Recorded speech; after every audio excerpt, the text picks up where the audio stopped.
बहुत समय पहले की बात है। धौलपुर नामक गांव में कन्हैया नाम का एक किसान रहा करता था।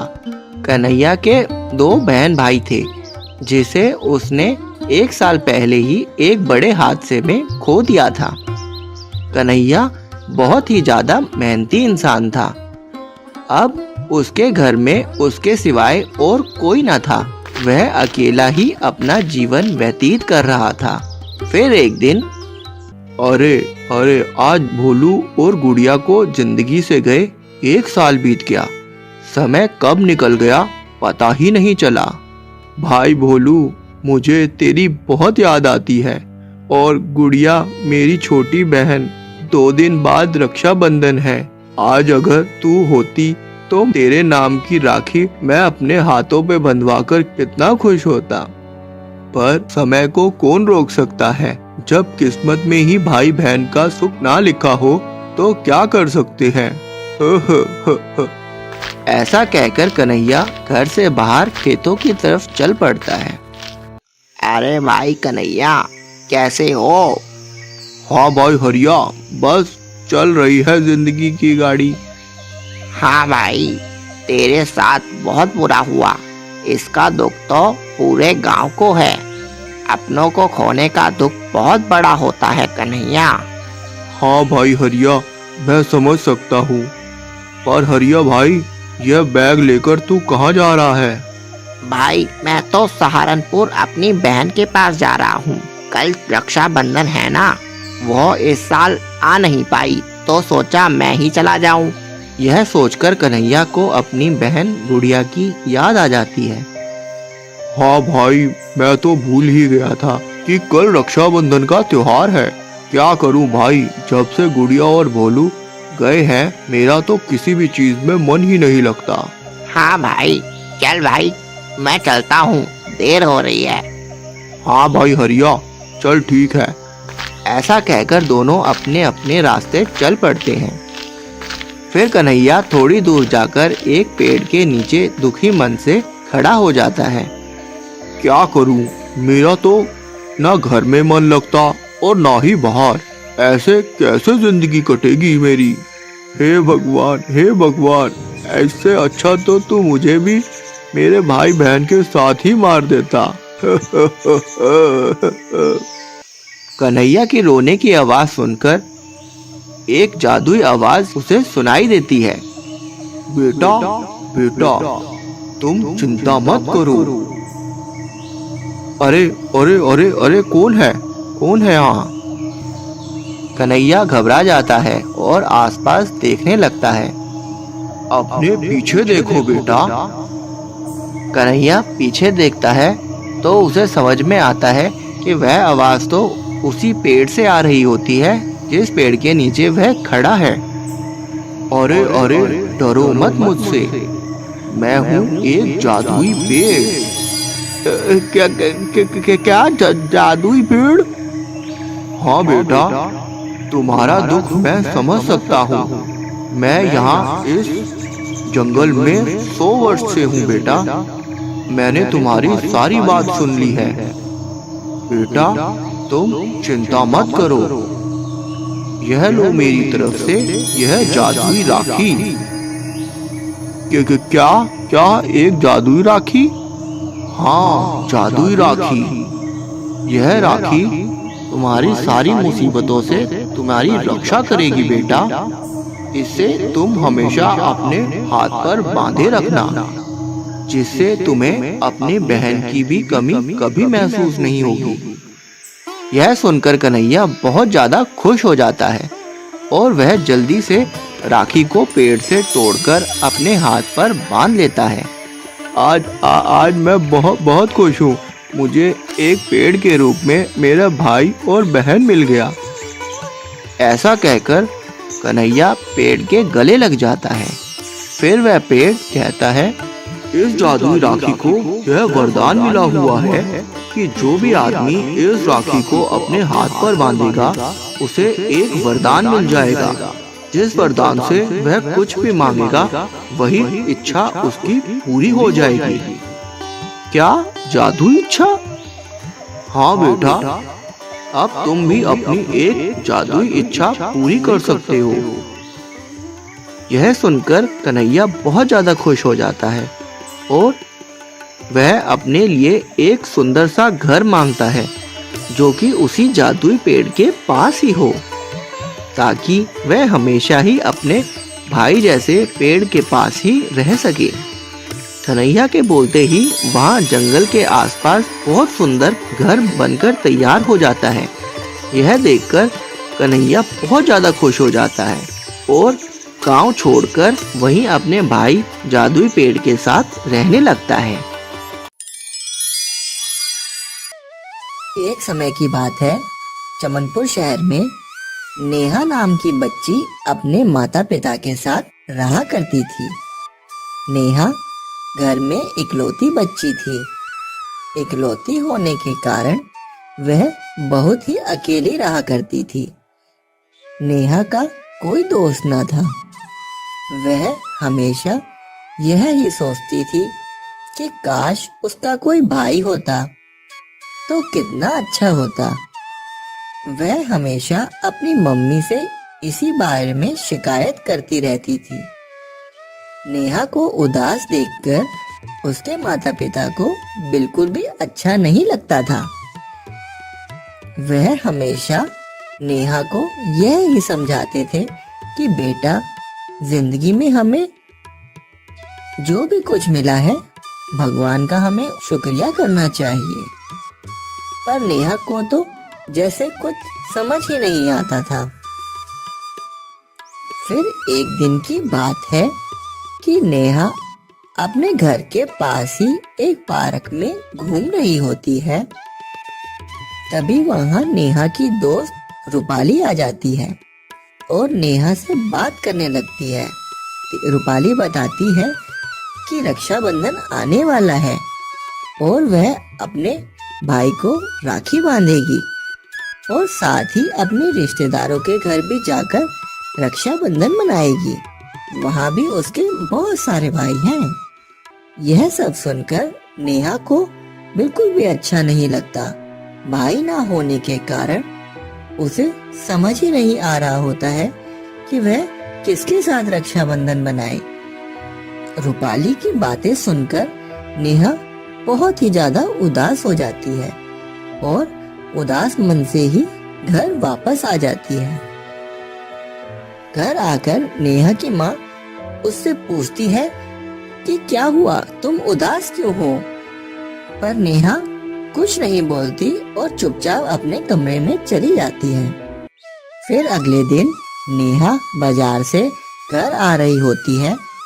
तभी उसके कानों में एक कुत्ते के बच्चे की आवाज आती है, जैसे कि मानो वह मदद के लिए बुला रहा हो। नेहा यहाँ वहाँ देखती है पर उसे कोई नहीं दिखता। फिर उसे अपने सामने एक बहुत बड़ा डस्टबिन दिखाई देता है।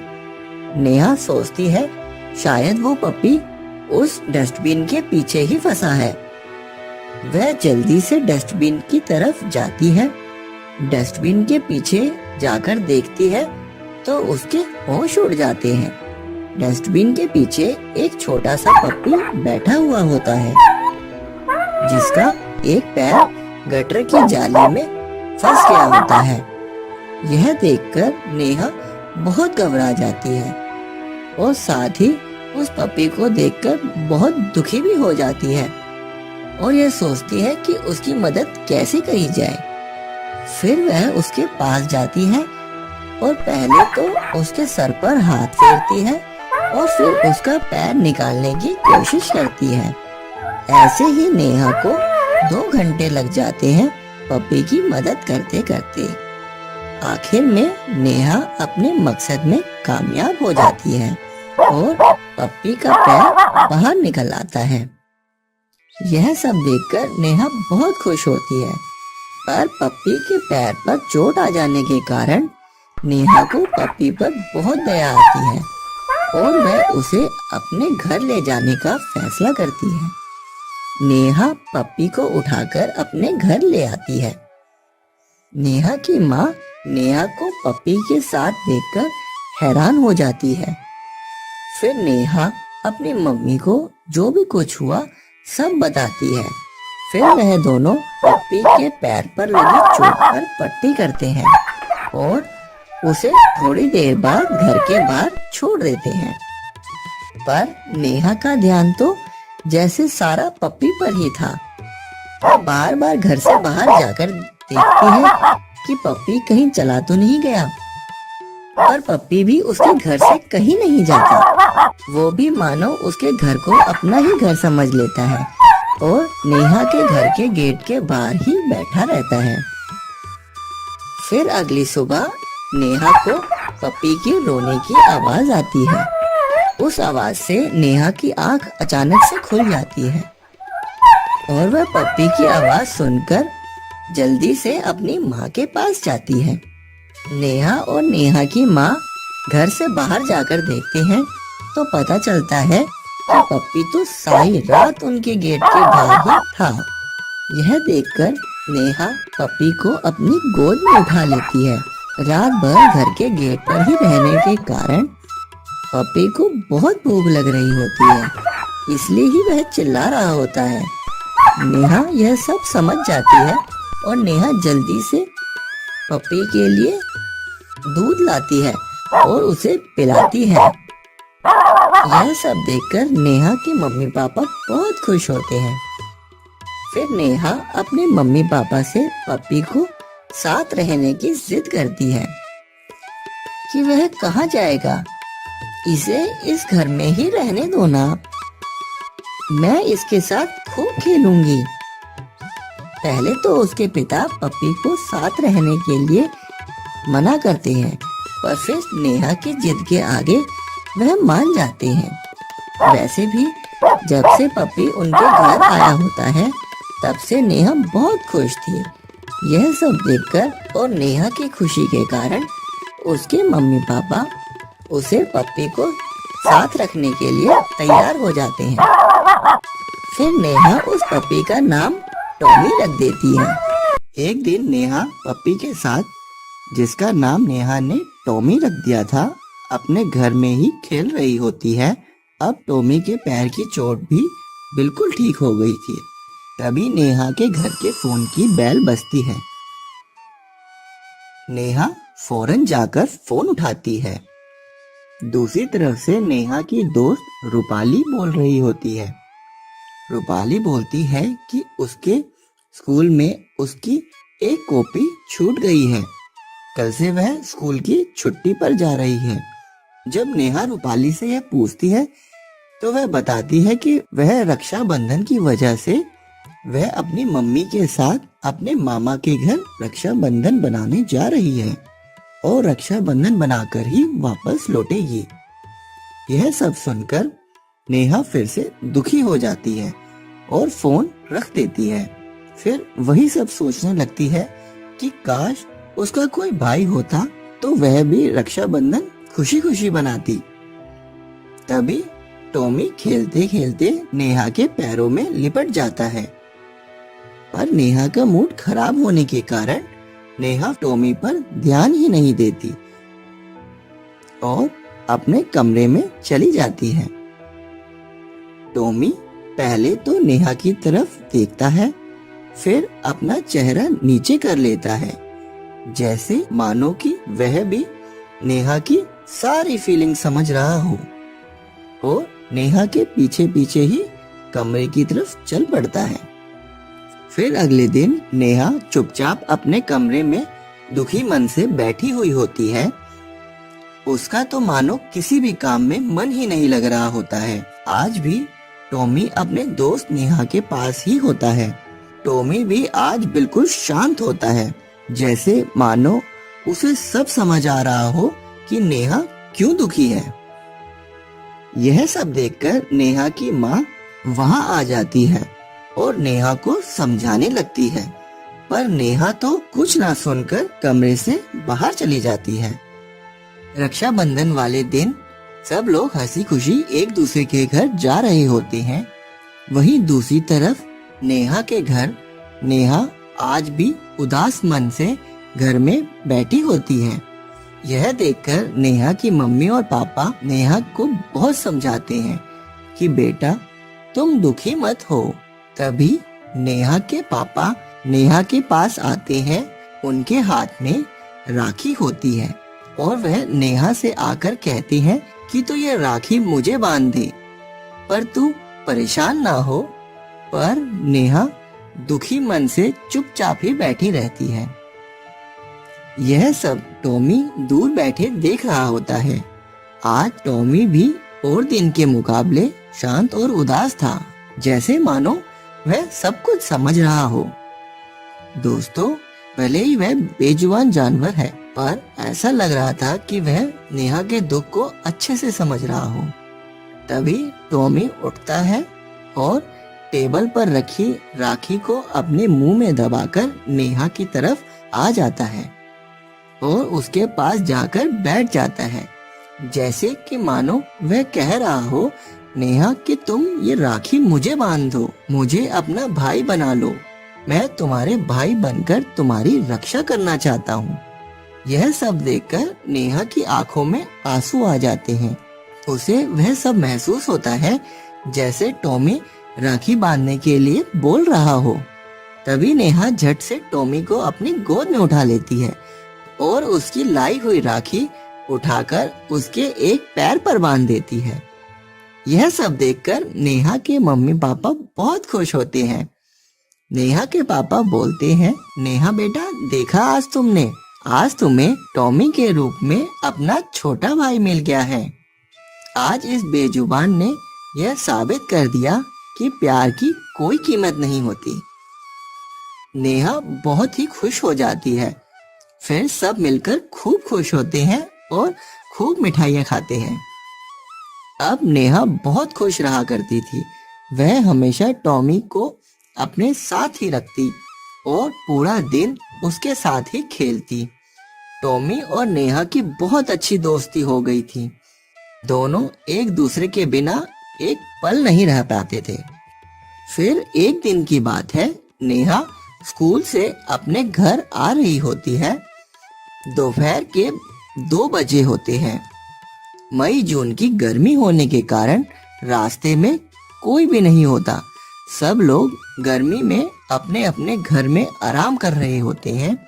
नेहा अपने घर के जैसे ही पास पहुंचती है, उसे कुछ कुत्तों की लड़ाई की आवाज आती है।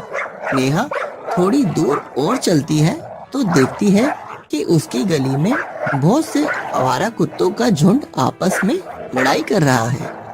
इतने सारे कुत्तों को देखकर नेहा घबरा जाती है और डर के मारे अपनी रक्षा करने के लिए पास में ही पड़ा एक पत्थर उठा लेती है।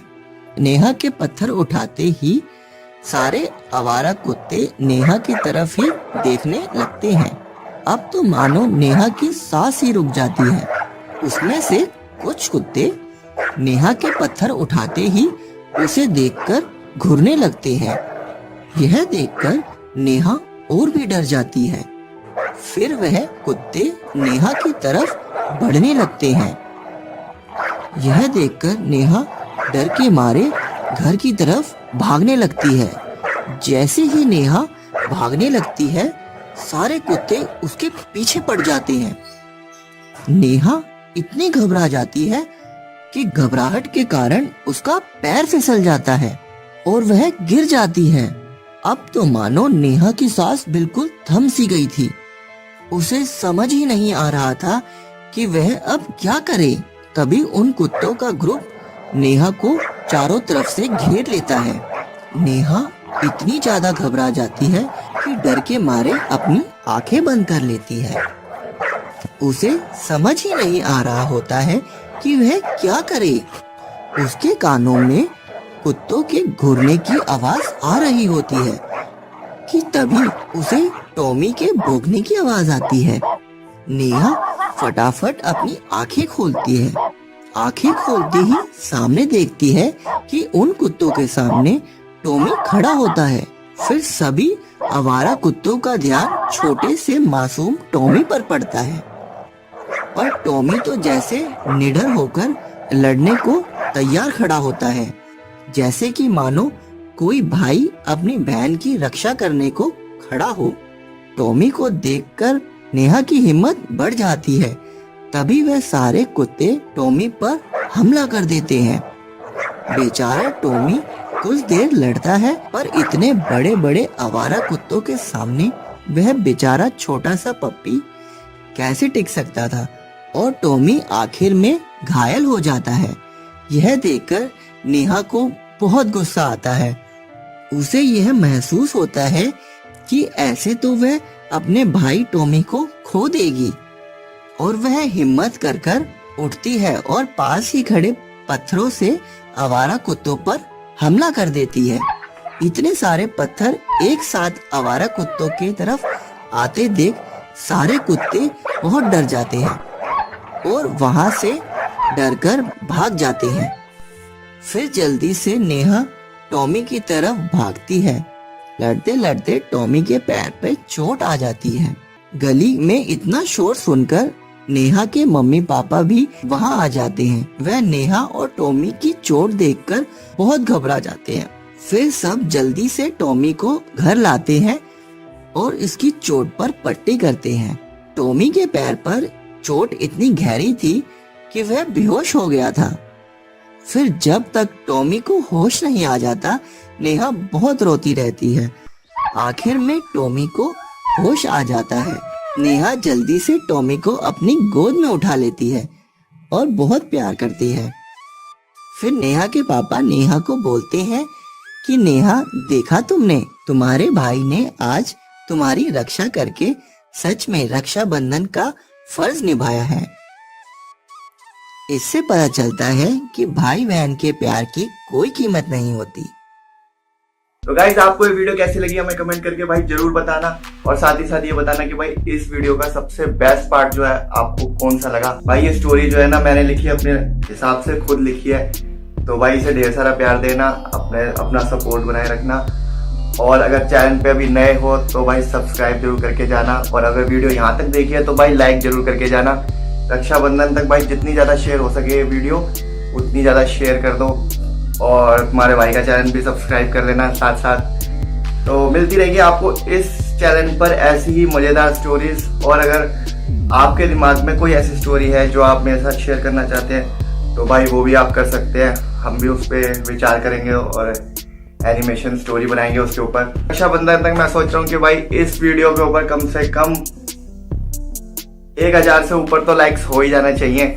तो वो आपका सपोर्ट होगा तो भाई गाइस जरूर होगा, मुझे पता है भाई आप जरूर कर दोगे साथ सब सपोर्ट। तो मिलते हैं भाई अगली स्टोरी में, तब तक के लिए टेक केयर।